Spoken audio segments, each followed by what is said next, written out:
आपको लगता है कि अम्बेडकरवाद देश की जरूरत है? अम्बेडकरवाद को समझिए, समता, समानता, बंधुत्व, भाईचारा, मैत्री, हर इंसान को बुनियादी सुविधाएं और सम्मान का जीवन मिले। और ये हमारी जिम्मेदारी है कि अगर गवर्नमेंट कोई काम करे तो वो जाति धर्म से ऊपर उठ के सभी के लिए हो। गवर्नमेंट की कोई पॉलिसी ऐसी ना हो जिसमें किसी का कोई नुकसान हो। निगेटिव सोच के साथ गवर्नमेंट काम ना करे, पॉजिटिव सोच के साथ काम करे।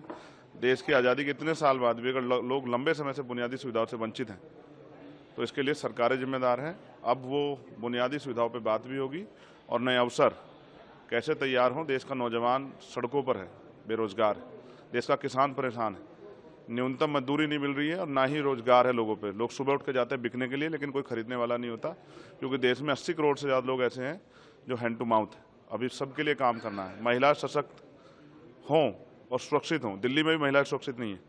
उन महिलाओं को फील कराना है कि वो भी इस देश में बराबर की इज्जत के साथ जिए। अभी तो सरकार ने सब झूठे वादे किए हैं।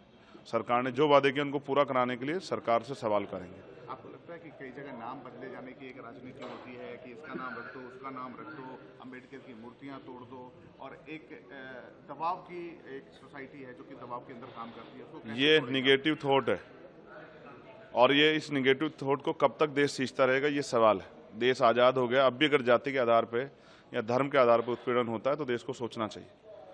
लोग इंसान है और इंसानों की वैल्यू होनी चाहिए। अगर कोई जाति धर्म के नाम पे किसी का शोषण करेगा तो ये एक्सेप्ट नहीं किया जाएगा। और लोग मरने के लिए पैदा नहीं हुए, चाहे वो माँ सोने की चम्मच से दूध पिलाने वाली माँ हो या चाहे वो टूटी चम्मच से, हर माँ को अपने बेटे से प्यार है। सबकी जीवन सुरक्षित होना चाहिए। एक आखिरी सवाल है आपसे।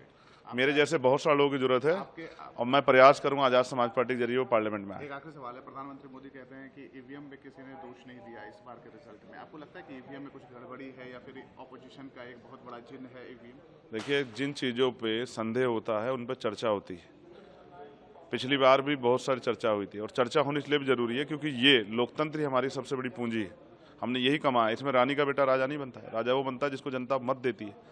तो अगर कहीं भी संदेह होता है तो उस पर सवाल खड़े होने चाहिए और उसका जवाब उसको इलेक्शन कमीशन को भी और सरकार को देना चाहिए। एक्सपेंशन कैसे करेंगे यूपी में? बहुत मेहनत करेंगे, गांव-गांव जाएंगे, लोगों को जोड़ेंगे, पूरे देश में करेंगे।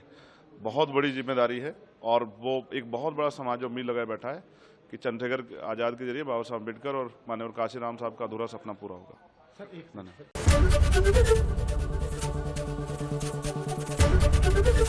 एबीपी गंगा, खबर आपकी, जुबान आपकी।